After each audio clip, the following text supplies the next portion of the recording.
Machiegni kendo e kinde ma piny mangima yango odiochieng choche piny Kenya pod thuthni kod bedo kod choche moromo ka gwenge mamoko to oganda pod tiyo gi yore ma ok ber mag konyruok kaluwore gi nok mag choche.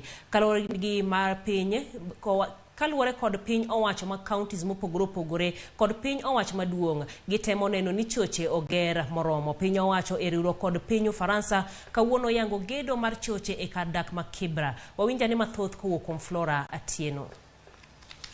E kinde ma piny mangima hingo odiochieng mar choche ma higani, miche mag oganda modak e kuonde dak ma ji yutogi ni piny e pachoka pod odak kod luoro ne tuoche mikelo kod nok mag choche kod yore ma ok ni kare mag puko pitaka. Kar dak ma Kibra en achiel kuom kuonde dak ma pod ni kod nok mar choche. Odiochieng ma kawuono ne ginyiso mor margi kaluwore kod chenro manoternegi mar gero choche.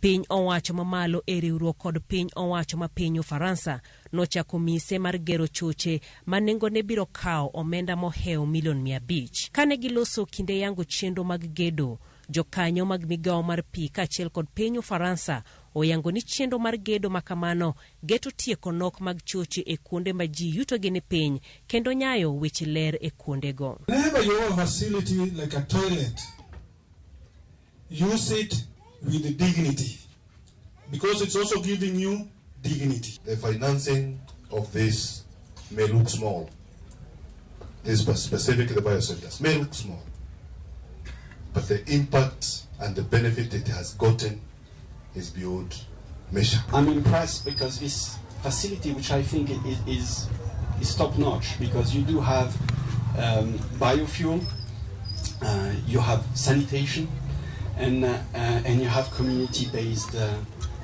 arrangements. E kaunti ma Siaya, jopuonjre e skund primar marariw maidore ugwe mar Asembo biro bedo gi fuong'ruok e weche pi tok riwruok mar Rotary International chiwo tangi 2 mag lita 10,000 ne skundno.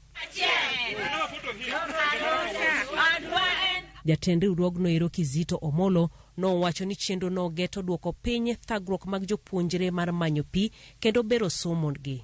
Bende, omedo ni jodak mawuok alwora ma skudno biro yudo konyruok kuom choche manyasani mag ekosan mar riwruogno chano gero. The beneficiary of the community are parents in the school, so which means that they have pre-paced learning there. And in the same school, because it's a WASH program, we are constructing, currently the work is ongoing, we are constructing 6 latrines, which SATO, the new design by the Ministry of Health. 6 latrines for the girl child. We are supporting also 4 latrines for the boy child. Director mar thieth e kaunti ma Siaya Kennedy Orwenjo ne orwako chenro mar jogo ma bende siro weche thieth kaachiel kod lere kaunti no. Bende nokwayo jodak mondo sir gedo mag choche kowacho ni tuoche kaka nyaldiema osedok piny e kaunti no chakre higa 2014. We've been told the theme for this year's World Toilet Day to be making the invisible visible, which states that by 2030, achieve access to adequate and equitable sanitation and hygiene for all and end open defecation, paying special attention to the needs of women, girls, and those in vulnerable situations. And this aims to ensure that everyone has a safe toilet and no one practices open defecation by 2030. Jochiw thieth e kaunti ma Vihiga bende nowuok oko mar gero choche ne moko kuom jodak ma Maragoli ma Milambo kaluwore ni gwengego nitiere kod nok mag choche ka oganda onyiso morgi ne chenro makama. Changamoto yetu ya tengeneza choo. Siku ya kwanza mwanzo tukianza tulikuwa tunaona maajabu. Mtu anatoka na jembe kwa nyumba, anaingia kuenda kuweka kinyesi kwa shamba. Na unajua kuweka kinyesi kwa shamba iozi, hiyo ni magonjwa. Sasa tumejaribu tumeongea nao, wengi wao wamejenga choo. Sasa ninafikiria tukitembea huku south, sana sublocation, kila mtu ako na choo yake. Na tuko na furaha, tunajivunia. Unapata kwa kijiji au kwa boma. Kwa boma unapata choo moja hivi, tunahimiza mkishare haina shida.